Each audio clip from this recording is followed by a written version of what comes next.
A makon da ya gabata mun yi magana akan ainihin wasu daga cikin kayayyakin sarauta kamar yadda yake a cikin littafin Kamus na kayan sarauta wanda ni dagacin sharaɗa Ilyasu Ma'azu Sharaɗa na wallafa. To yau a wannan makon za mu yi magana ne akan wato sanduna da ake amfani da su a masarauta. Da farko dai musamman a masarautar Kano akwai sandan sankira wanda aka yi shi da azurfa, kuma sanda ne mai asalin tarihi lokacin sarakunan Hausa Kutumbawa har ya zuwa lokacin sarakunan Fulani. Shi wannan sanda shi ma za mu yi ƙoƙari mu zo mu gabatar da shi a wannan wato tasha ta mu ta Sharaɗa Royal TV. Shi wancan sanda da na yi bayani wato sandan sankira wanda aka yi shi da azurfa a gajere ne, baya wuce kamu 4 zuwa kamu 3.5, kuma sankira shi yake rike shi a hannunsa ya dinga nuni da sarki. Idan sarki yana tafe ko yana tsaye ko yana cikin mota, sankira zai dinga nuna shi da shi, yana masa kirari da kuma wato yabo irin na sarakuna. To shi wannan sanda na sankira a cikin ƙa'idojinsa shine idan sarki kuma yana zaune to ba dama ya nuna wannan wato ya nuna sarki da wannan sandan. Haka zalika idan aka ce ga sarkin Kano ya zo guri kuma ga sarkin musulmi mai alfarma sarkin musulmi, to shi fa sankira zai daina wato yin kirari da nuni ga mai martaba sarkin Kano, sai dai nuni ga mai alfarma sarkin musulmi kuma tare da yi masa kirari da kuma yabo da wannan sanda. Kamar yadda muka ce idan mai martaba sarkin Kano yana zaune ba dama ya nuna shi, amma kamar idan yana mota ko in yana tafiya a tsaye ko yana tare da wasu sarakunan, to zai ta nuna shi da shi, yana masa kirari da wannan sandan sankira wanda aka yi shi da azurfa, kuma kamu 3 ne zuwa kamu 4 shine wannan sandan. To a yanzu kuma akwai kamar yadda na ce sanduna guda 3 wanda ake amfani da su a masarautun ƙasar Hausa. Farko akwai kwagiri. Kwagirin nan sarakuna suna amfani da shi, dagatai sukan yi amfani da shi, hakimai suna yin amfani da shi. Kuma a yanzu ga misali na wato kwagiri. Kwagiri ga shi wannan kamar ƙirar sassaƙan mu ce ta Hausa, aka yi shi kamar kamu 2.5, kuma aka yi masa mariki inda basarake zai riƙe shi haka ya kuma dogara ko ya dafa alamu na iko. To kuma bayan wannan kamar shi wannan kwagiri mafi yawa wasu a ƙasashe na turawa da sauransu an ƙirƙiro wasu daban wanda suke su kuma kamar na turawa ne, sukan yi amfani da roba ko wani abu mai ƙyalƙyali domin yin shi wannan kwagiri. Shi ma ga shi da mariƙinsa wanda ake sarakuna da hakimai suke dogarawa.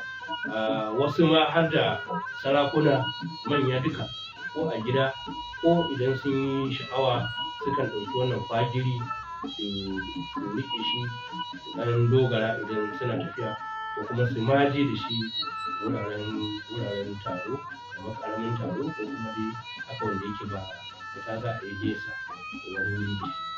To wannan shine kwagiri, sanda na farko kenan. da kuma na biyu da muka yi magana wanda shi kaɗai wannan sandan sankira a Kano ake samun su, wancan wanda na faɗa cewa ana yin sa da azurfa, shi ma kamar wannan yake, amma shi ba shi da mariki. Shi wancan da muka yi magana wato sandan sankira ba shi da mariki, haka yake kamar wannan amma kuma da azurfa aka yi shi. Sankira shi zai dinga nuni da sarki da shi a lokacin da sarki ba a zaune yake ba, sarkin Kano ke. Kuma idan suna tare da mai alfarma sarkin musulmi, shi wancan na azurfa ba dama yi wa mai martaba sarkin Kano kirari, sai dai yi wa mai alfarma sarkin musulmi kirari, yana nuni da shi idan ba a zaune duka suke ba. To sai kuma sanda da ake kira kandiri. Kandiri shine wato sandan da ake mafi yawan lokuta sarakuna suke bawa hakimai idan an naɗa su.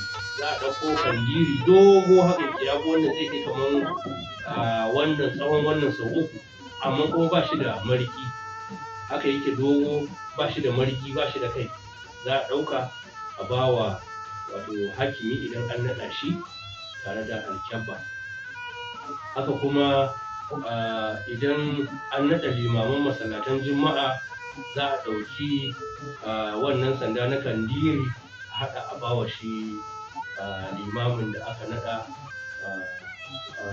a matsayin limamin masallacin juma'a.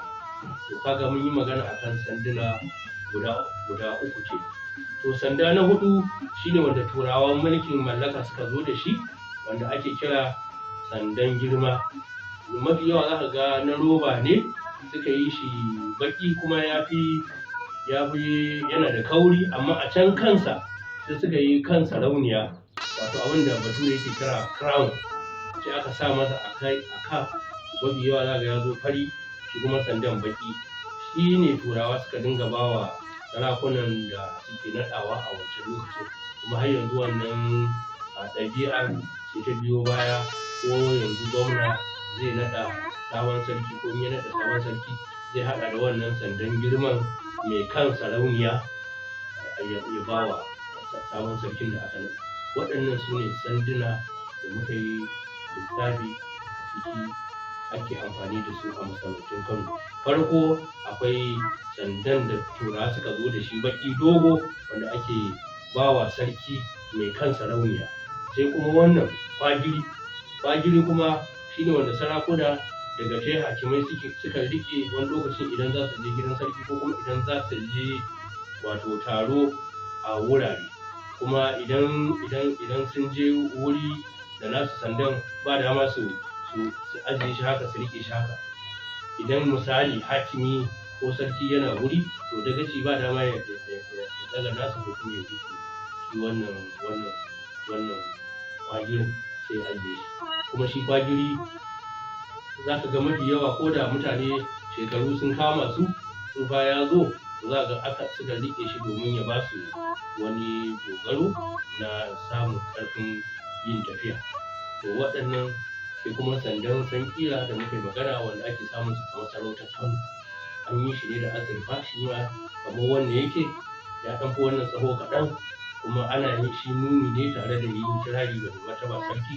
Amma idan sarki yana tare da mai alfarma sarkin musulmi, ba dama shi sankira na Kano ya yi nuni da wannan sandan ga sarki, sai dai yi ga mai alfarma sarkin musulmi kuma ya masa kirari tare da yabo. Waɗannan su ne sanduna da muka ɗan yi muku bayani kaɗan da ake amfani da su a masarautun ƙasar Hausa. Sannan kuma a wancan makon mun yi magana akan kamar rauna. Muka ce akwai rauna kala-kala ko kuma launi-launi, kuma kowanne da sunansa. Mun yi magana akan rawani ɗan sardauna, mun yi harsa, mun yi bakin fara, mun yi dai rauna daban-daban. Ragowar da bamu yi ba, insha Allah za mu zo mu sake gabatar da su domin ilmantarwa da faɗakarwa akan abubuwan da suka shafi kayan sarauta na ƙasar Hausa. Sunana kamar kowane lokaci ni ne naku Ilyas Mu'azu Sharaɗa, daga Sharaɗa nake muku fatan mako mai zuwa za ku kasance da mu domin ganin wasu kayayyakin na sarauta ko kuma bayani akan wasu kayayyakin sarauta a ƙasar Hausa. Assalamu alaikum, sai mako mai zuwa.